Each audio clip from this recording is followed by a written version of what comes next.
अंग्रेजी beat, brown रंग, high heels. पहली बात तो ये जो तू टिकटॉक चलती है, माना ये सारी तेरी हाई हील्स की गलती है। डीजे वाले बाबू,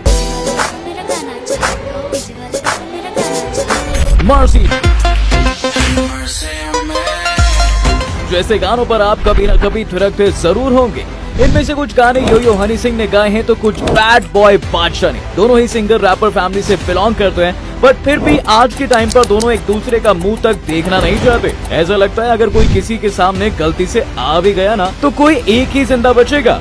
बता दें कि मार्केट में इनकी चिक काफी टाइम से सुनने को मिल रही है। अब न जाने कौन सी बात है कि जो ये दोनों रैपर एक दूसरे का करियर डिस्ट्रॉय करने के पीछे हाथ धोकर पड़ गए हैं। वैसे बादशाह और हनी सिंह के बीच की फाइट आज से नहीं बल्कि उनकी ये दुश्मनी 2009 से शुरू हुई थी। दोनों ने म्यूजिक लेबल माफिया मुंडीर से अपने रास्ते अलग कर लिए थे। इसके बाद से टाइम टू टाइम दोनों आर्टिस्ट के बीच में कोल्ड वॉर बढ़ती ही चली गई। कभी सोशल मीडिया पर तो कभी अपने रैप के जरिए दोनों एक दूसरे को पॉइंट आउट करते दिखे। हनी सिंह के साथ चल रही भसड़ को लेकर बादशाह ने किसी पॉडकास्ट में बताया था कि स्टार्टिंग में माफिया मुंडीर ग्रुप में सिर्फ मैं और हनी थे, लेकिन बाद में हनी ने अकेले अपने करियर को आगे बढ़ाने का फैसला किया, जिसके बाद से ये मुद्दा आगे बढ़ गया। बादशाह का ये भी कहना था कि पहले इस ग्रुप में रफ्तार, इक्का और लिल गोलू भी थे, लेकिन हनी की वजह से ये ग्रुप बिखर गया और इस वजह से मुझे 5 साल के बुरे टाइम से गुजरना पड़ा। मैं जॉब करता था और मुझे डर लगता था। हनी भी मेरे रडार से काफी दूर था और जब मैंने उसे कॉल करने की कोशिश की तो उसने मेरे कॉल्स पिक ही नहीं किए। लेकिन हाँ, जब तक हम माफिया मुंडीर में थे हम कभी नहीं मिले। वैसे अगर हम मिले होते तो शायद चीजें अलग होती। अब बादशाह के अकॉर्डिंग हनी सिंह सिर्फ अपने करियर पर फोकस कर रहे थे और उन्होंने म्यूजिक लेबल माफिया मुंडीर के बारे में कुछ भी नहीं सोचा।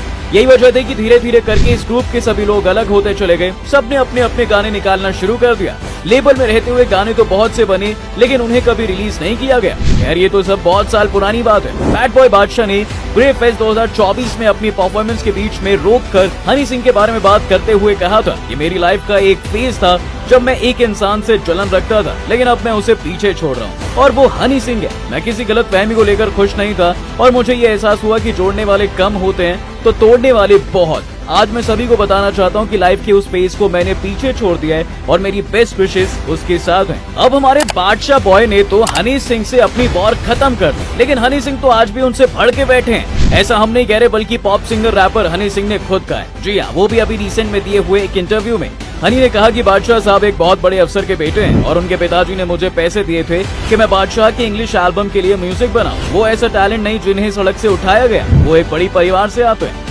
बादशाह पहले मुझे मोहाली में 2-3 बार मिला, उसकी फैमिली यहीं पर रहती थी। उसने एक इंटरव्यू में बताया है कि हनी सिंह से मेरे पापा मिले थे। अब जिसके पास पहले से पैसे हों उसे माफिया मुंडीर जैसे छोटे प्लेटफॉर्म की क्या जरूरत, वो माफिया मुंडीर का मेंबर ही क्यों होगा। वही इंटरव्यू में हनी से पूछा गया कि वो बादशाह से लास्ट टाइम कब मिले थे, तो रैपर ने बताया कि वो आखिरी बार 2010 या 2011 के आसपास जब इंटरनेशनल विलेजर बन रही थी तब हमारी मुलाकात हुई थी। फिर कुछ समय बाद हमारे म्यूचुअल फ्रेंड नितिन के बर्थडे पार्टी में फिर से इंटरेक्शन हुआ, जहां हमने भांगड़ा भी किया और बियर भी पी।